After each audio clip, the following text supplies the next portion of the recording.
Here we have Sophia Moermond. Welcome, Sophia.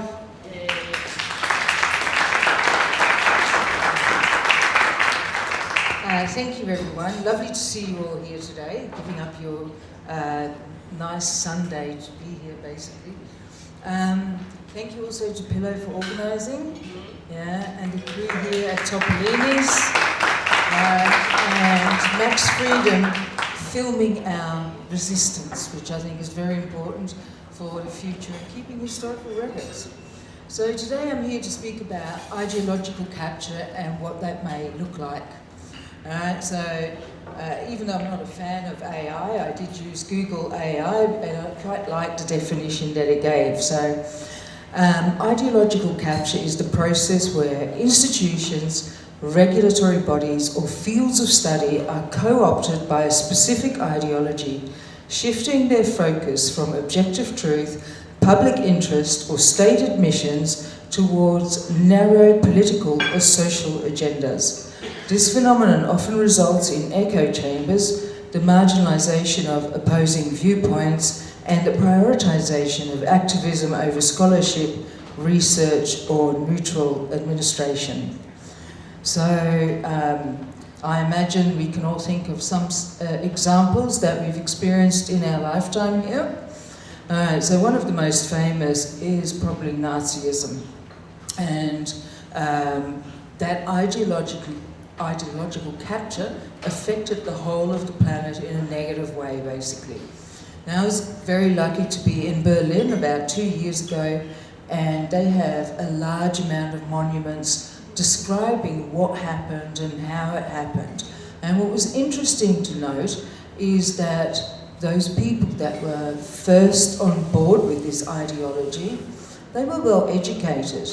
They were people in our universities, they were doctors, nurses, teachers, right? And I'm sure, once again, you can see some examples of what's happening in our society where those same groups have been captured and they are pushing ideologies, not facts, not science-based ideas, right? Just, I don't know, some ideology that they feel is a good idea upon the rest of us.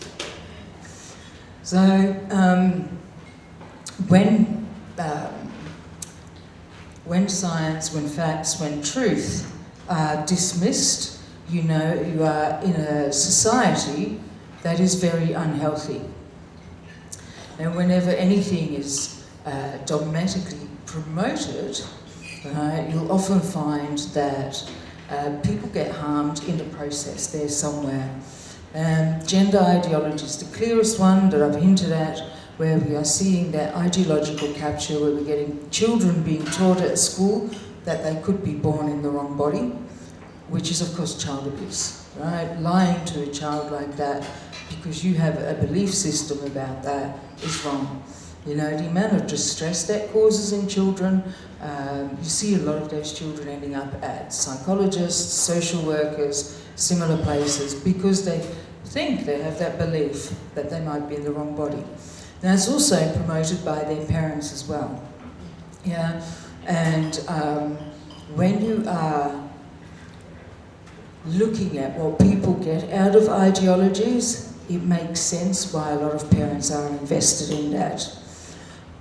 Now, key aspects of the ideological capture, right? One of the first ones is institutional transformation, where universities and professional bodies may become ideology mills, where conformity is enforced and questioning normative assumptions are discouraged. In fact, people get cancelled for this, right? Lots of women that have spoken out about gender ideology have been cancelled. Lots of doctors that spoke out against the COVID mandates and the vaccines have also been cancelled. So speaking out is scary, it's dangerous, and I imagine there are quite a few people in here who have experienced some form of cancellation, and here you've ended up as part of the resistance, basically. Yeah. There are other examples of ideological capture that is not science-based that we're dealing with today. So climate change is one of those, right? the climate's always changed. I read a book from written by a, what did he do? He had a very important title, by the way, but I can't remember what it was. But what he did was he took samples, core samples, he drilled down deep into the earth, got those samples back up, analysed them, and was able to tell levels of carbon dioxide, the amount of plant material, the amount of animal life that there was, and what sort of climate there was in that area at that particular time. And what he was saying is that the last 1,000 years have been particularly stable. We had a mini ice age, a little bit of a hiccup there, but apart from that, very stable climate, which has allowed us as a species to thrive and overtake and become very populous because of that. Now, he was also saying that that's not going to last. That's not the normal pattern of our planet. We tend to have all sorts of things happening. Crust displacement might be one of those things. The Earth has a bit of a wobble going in it. That can lead to things as well. Tectonic plates moving around. So it has been very stable. And the chances are that we are going to see an increase in natural disasters simply because that is what happens on our planet. And you can blame climate change all you want on that, do all the renewables that you want, but the absolute arrogance of humans to think that we have such influence over this planet and over the climate, we will have a high price to pay for that, I'm sure. We're not that clever either. All right, so one of the things that we need to look at with ideological capture is to look for evidence yourself. So I travelled through Southern Europe last year. After I did my campaign, I was pretty tired, to be honest. Yeah, I wanted to heal a little bit. There were a lot of knives in my back that needed removing. So I went on a journey through Southern Europe. Amazing. So Italy, Spain, Portugal, Croatia, beautiful, beautiful countries. And what's interesting when you go to Europe is that you can really see the history there. Right? We went to Croatia where Game of Thrones was filmed. Most of you would have probably seen that. Beautiful old buildings, a big fort, meeting the ocean there, and not having any discernible change in sea level whatsoever. Right? Those buildings were still there, the jetties were the same height, boats would still be able to tie up to those jetties because it was the same as it was 200 years ago, 300 years ago even. So when we're looking at climate change, and in particular what they were talking about initially was global warming, we're going to see the ice caps go down, sea levels are going to rise, and yet we're not seeing any evidence of that, right? So when you're looking at ideologies and what they teach you, always look out there, right? Trust your eyes, okay? It's that simple. There are natural fluctuations in seawater levels. That happens. Just like I said, our planet is quite dynamic. We've had a very stable 1,000 years. That's going to change. But in the meantime, there's not a lot of evidence of seawater levels rising. And if you do get a chance to go to Croatia and have a look at those where Game of Thrones was filmed, it's really, really cool. Just so you know. Now, when you're looking at climate change as well and ideological capture, we are looking at the Bureau of Meteorology here. I seem to have not been able to speak today, sorry about that. We'll just call it BOM for short, all right? And what they do is they homogenize their temperature measurements. So they have a bunch of stations every day, they look at the temperature. If one of those stations gives a very low temperature, they'll bump it up a little bit, right? To make sure that it'll fix the narrative. Okay, so what they're doing is they're fudging the data, trying to make it look like we are going through a phase of global warming. And that science, or lack of it, influences the policies that are made in regard to that. So that ideological capture affects all of us, and we should be able to expect from organisations like BOM that their science is solid, that what we're seeing are the facts and not just some homogenised data trying to make it look like we're going through global warming. You know, and when we're looking at implementing policies in regards to that, everything's expensive, right? And all of that, we pay more taxes, we have to fund more changes, we have to fund more, funding for wind turbines and things like that. All of that just cripples our economy, and that then directly affects the cost of living. Then we're looking at housing. All of that just dominoes through our society. Right now, and so regulatory focus is one of those things that's also captured. You know, policy frameworks, like when you're looking at the mandates, for instance, right, that was clearly driven by ideological capture as well. And that capture had gone on to the health department, where it spread through the whole of our society. Okay.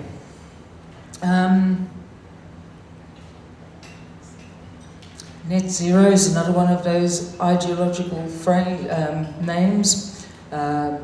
It used to be global warming, now they call it climate change. So be aware too when words are changed as well, because it is much easier to disprove global warming because there's no rise in sea levels, for instance, whereas climate change has got this nice sort of vague feel about it. It's not that well defined. It could mean anything, really. I mean, climate is always changing too. So the changing of language that is presented to us also helps to carry certain narratives through our society. So net zero is a clear one of that. The renewables are clear for that too. And just to clarify, we do need to look after our planet, by the way. I'm not saying we shouldn't do that. Reduce our footprint, make sure that we don't make more species extinct, all of that. But it needs to be science-based. And what we're seeing now with these ideologies, especially when you're looking at wind turbines, we're putting them offshore in areas that are breeding grounds for other animals. Interesting thing too about wind turbines, offshore wind turbines, that a lot of people don't know, and this is pertinent to Australia but also very much to the US, is that they interfere with radar readings. Okay, so going into New York, there were several shipping lanes. They're now building wind turbines there. They won't be able to tell if there's a Russian submarine in there. Okay? And those lack of defences through ideological capture can affect all of us negatively as well. So it's not just little things that can be affected, but literally our whole life can be affected negatively in really weird ways when you think about it. The fact that radar doesn't work in those areas either with wind turbines means that it's hard for search and rescue missions to do their work. Our government at the federal level is looking at putting a whole bunch of wind turbines between the southern coast of Australia and Tasmania, for instance. So, and when you look at wind turbines and what they do, the amount of material that they need, they increase the water temperature by about 1 degree. So aren't we doing renewables because we're so concerned about global warming? And here we are, you know, heating up that water. Some wind turbines need a lot of cooling as well. And what they do is they cool it with salt water. But where the salt water is sucked in, it also sucks into sea life as well. Right? Goes through the wind turbine, comes out much hotter. So it both kills the wildlife and increases the temperature of the water around there as well. So the two things that we really want from renewables is that it doesn't affect wildlife and it doesn't contribute directly to global warming or climate change. And then to get these things in place, obviously there are high subsidies for companies that develop those projects. And that isn't staying in Australia either. And I suspect that the libertarians have quite a few opinions about that too. So, it's also supposed to make electricity cheaper, isn't it? It's free from the sun, free from the wind. Yeah. The other thing that's going to impact that too, and that's also sort of an ideology based as well, is that we're going to see much more AI happening. AI scares me a lot. There may be good things in AI, but in the end, we made it, right? Which means it comes with all of the flaws that we as humans already have, but just possibly magnified and much more quickly. AI will not run on renewables. Right? You need an incredible amount of power to run AI, and the only way to do that is through nuclear energy.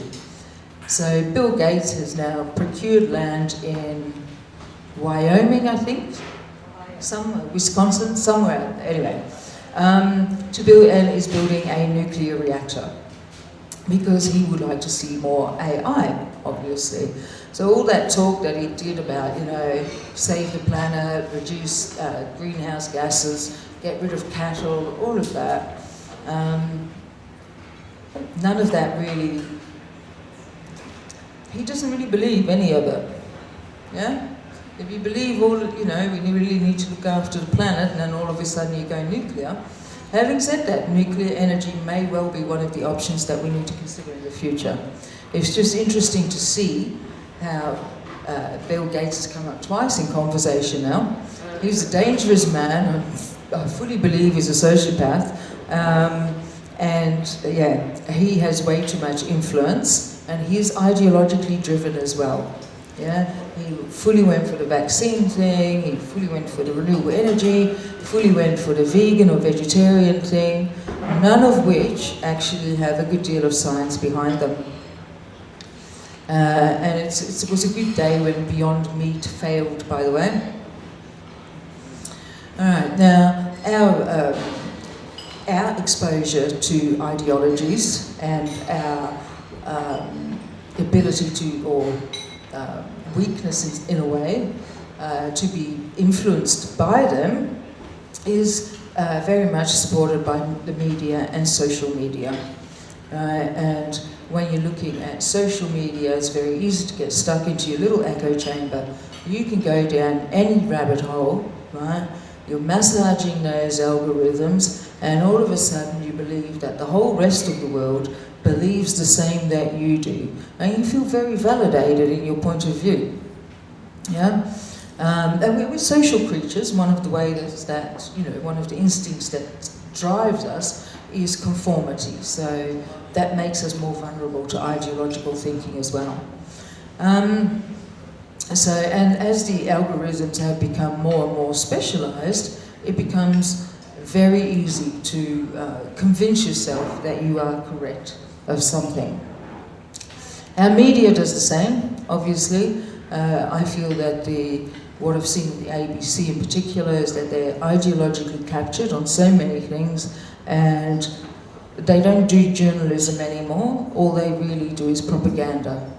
Now, it's starting to change somewhat, but there's been a lot of pushback from people. I know a lot of people have written letters of complaint to the ABC because they're so biased. Yeah? And we're paying for that. And once again, I have no problem with what you want to believe, but I think it's fair to expect from a broadcaster to give us information, news that is fact-based, science-based, and not ideologically driven. And when you look at the ABC in particular, the big ones that I've already spoken about, renewables, net zero, climate change, gender ideology, vaccines, all of that, they have done zero balanced reporting. They should be embarrassed, and they certainly shouldn't be getting any more of our money. What you've noticed probably in the world as well lately, that there's a lot of division, and ideologies can cause that quite easily. And one of those groups who seem quite prone to that seems to be the white liberal woman, which I don't necessarily like saying because I'm definitely in that category as well. But, you know, we've got all the protests. We had, you know, pro-Palestine protests, a lot of anti-Semitism driven by that as well, not very healthy either. Then obviously gender ideology again. Then we had a couple of other ICE protests, right? There's a lot of virtue signalling that goes on there. Not that it's being handled well. It's just a demonstration of how, as a society, we get guided from one cause to another, to another, to another. We're kept busy all of that time, and don't get the time to really catch up, think about it. We trust other people, we trust social media, that we have the facts, and all of a sudden we've been divided and our attention is going all over the place. It's really unhealthy for our psychology too. As humans, we like stability, and that's what we're missing these days. You know, yeah. Just talking a bit more about words that have been rogue-washed in my opinion. Same-sex marriage became marriage equality. Right? Marriage equality, once again, just like climate change, it can mean anything. Like, doesn't mean everyone has the same right to marriage, doesn't mean that all of a sudden women aren't expected to do the most amount of mental emotional labour in the marriage. Like, where are we at with that?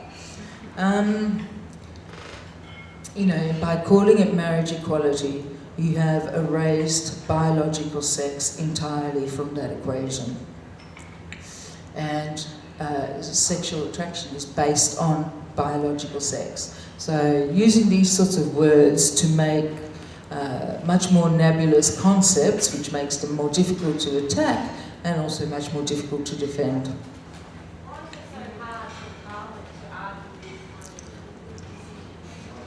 Yeah, I'm a bit deaf, so I have no idea. You can come up here and ask the question. Yeah, okay, cool. All right, now, when we're looking at ideological capture in regards to different professions, it's almost like a contagion sometimes, and we've seen that with the gender stuff, where the patient care has become ideology-based versus science-based. It ignores the actual condition of the patient that's coming in with depression, anxiety, PTSD or ADHD or similar sort of things, focusing entirely on the gender stuff. So people get harmed with that. Those are the doctors, the nurses and the educational institutions that are mostly associated with that. There are also, in regards to climate change, a lot of climate change scientists out there, but there are people out there too speaking up against that. Ian Plimer is one of the famous ones, probably. Yeah, he's been cancelled as well. He disagrees with all of this climate change science. I've got a few of his books. He's researched everything. There's a lot of references in there. He's not just saying things like that. So I think he makes a very valid point. Yeah, but because he goes against the main narrative, he gets cancelled. Jasmine Sussex, who don't know if you know about her, she's a psychiatrist that's spoken out about gender affirmative care in Queensland, I think. So she was not allowed to work for a while and she has been overlooked for promotions. Kirley Smith, Sal Grover, also with the gender stuff. But there are also lots of doctors as well, like Dr. Sally Price, Dr. Maile Trim.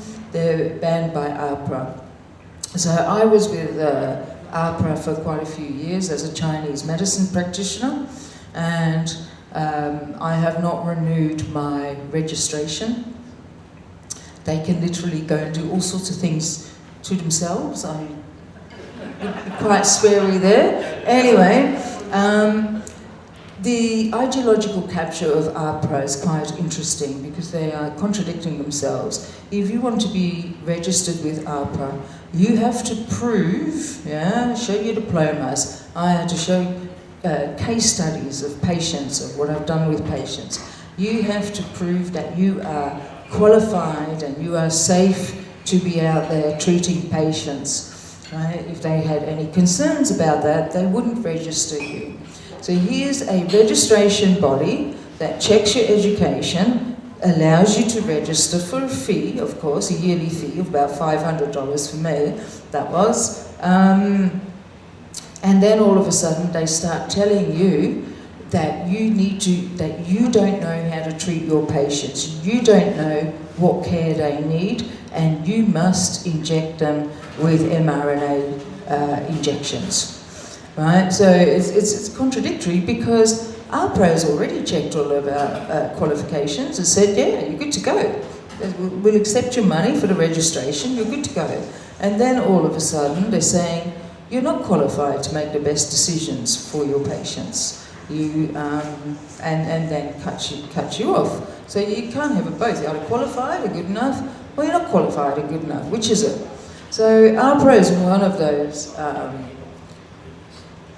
organisations that needs to be changed. Yeah? It needs to go back to being a registration body to make sure that everyone's educated, that you've all got the right qualifications, and not to a political activist body. And I think that ARPA is probably one of the clearest examples that we can see in our society where they were captured and lost their way. It was all about patient safeguarding, and then it wasn't. So very harmful. Now, why are we so prone to ideological capture? Because we all have been captured at some stage, right? We've got lots of examples out there. Extreme Islam is an ideology. Any extreme religion or cult is ideological. The Unabomber was driven by ideology. Incels, with their hatred for women, I don't know, do you all know what an incel is? Involuntary celibate men who feel that women owe them sex, and they get so upset about it that they form big enclaves online in the manosphere. Yeah? We don't owe anyone sex, all right? Just get that straight. So there's an overlap between ideologies that can be in any sort of part of our society. Why we like ideologies? Yeah, they're very seductive. Yeah, they make you feel a little bit special, a little bit better than the other people who don't believe in that stuff around you. Yeah, you end up with a lot more friends all of a sudden. They all believe the same. You're validating each other. I mean, the dopamine hits that you get with that are massive. Yeah, you continually get validation, affirmation. You're doing the right thing. You're a good person. Look at you out there, fighting ICE, or even yelling. What is it? Globalized infantada by Grace Tame, which was hugely inappropriate, right? Saying things like that. But she got a lot of online praise for that too. A lot of dopamine right there. Part of it is also because we are group animals, social animals. We are conformist, right? And we all want to be liked. We are driven by that. That's one of the main psychological drivers of our behaviour, is to be liked out there. You can get rid of that, by the way, and menopause helps a lot with that. Just saying. We've seen, mothers who are transing their kids who are online, and we love you so much for how you accept your kid, and all of a sudden they're a minor celebrity online or in their community. It feels really nice to have all of that happen. Makes you feel really good. It also makes you change your behaviour to get more of that.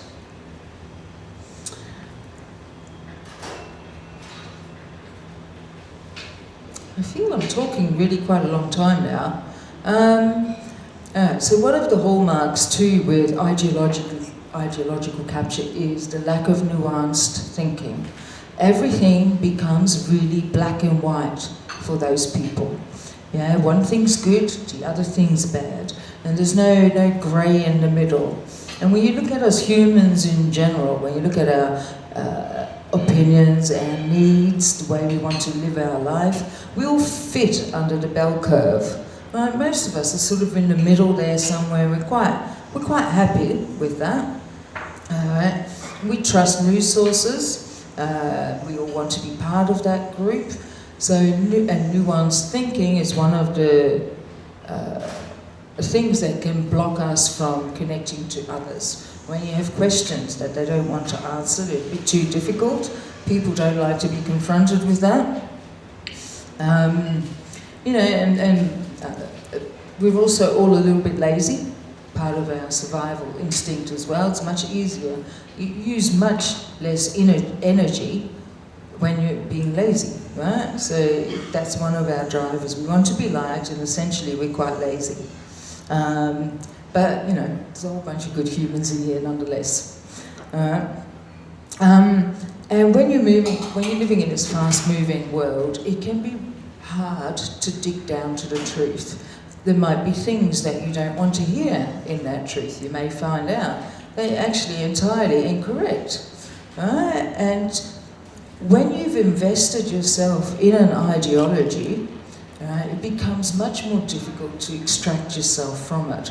So you don't want to confront yourself with these things, so you might even avoid doing more research. You might avoid finding more of the nuances that you need to form a solid argument.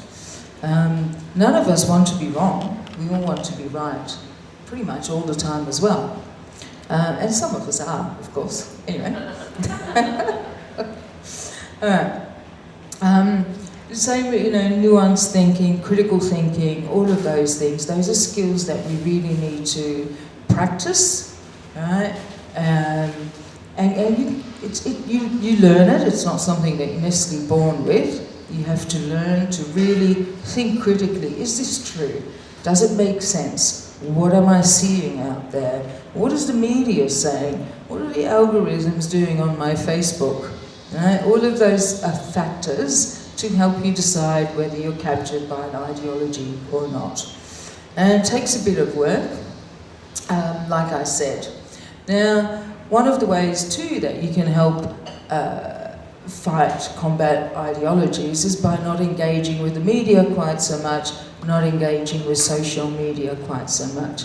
You know, there's a lot of keyboard warriors out there who feel they're doing the best, they're really telling people off, they're really telling you what you should be thinking, and they're getting dopamine off that, by the way, all the time. So they're just dopamine mining out there.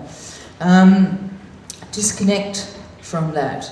Go out there. Go to these events that Pillow was talking about. Go connect with people in real life, you know. And we're all different. We all have opinions, right? And we all have opinions that other people aren't going to like. But in our society, we need to be able to accept that from each other, and that's okay. Still remain friends, still see the goodness in the other person. And the reason why we need to be able to do that is so that we can fight the control of our government. Yeah, I want for all of us to be able to maintain the freedom to have whatever thoughts we want, to maintain the freedom to talk about the subjects that we want to talk about, to maintain the freedom to be able to associate with who you want to associate. And what you're seeing in this sort of, you know, ideologically fueled governance that we're going through right now is that we're getting more hate speech laws, more control of what we can and cannot say. You know, I'm looking for work at the moment, by the way, so if anyone's got a job going, that'd be really cool. The amount of jobs that come up and say, we accept any, you know, we accept people from any sexuality or gender. So I already know not to apply for those, because that's not going to work out. One Google there and I'm gone. Right? But I also don't want to work in a workplace that wants to know about my sexual orientation, Go away. You bunch of creeps. Why would I want to share that with you? My job interview. Ah, yes, here I am, Sophia Moermond, and this is what I do in the bedroom. How bizarre. Anyway, yeah, it keeps them that control and that trying to force a narrative upon us. It's everywhere and it's ridiculous. So just a question for you all out there. Are you aware where you have been caught up in an ideology at some stage? Yeah, I have, just so you know, yeah. Most of us have at some stage, and that's okay. It's recognising that, and the more you recognise that within yourself, the safer you can keep your thinking as well, right? Remember, I think it was in the 80s, we all wanted to save the trees. Was it the 70s? Save the trees, use plastic instead. I mean, I was all for it because I wanted those trees to live. Granted, I was about 12 years old, but nonetheless. Yeah, so it's easy to be captured by these sorts of things. Did anyone want to share, by the way? Back to paper bags at Woolies. Yeah. Paper bags at Woolies. Right. Interestingly, in most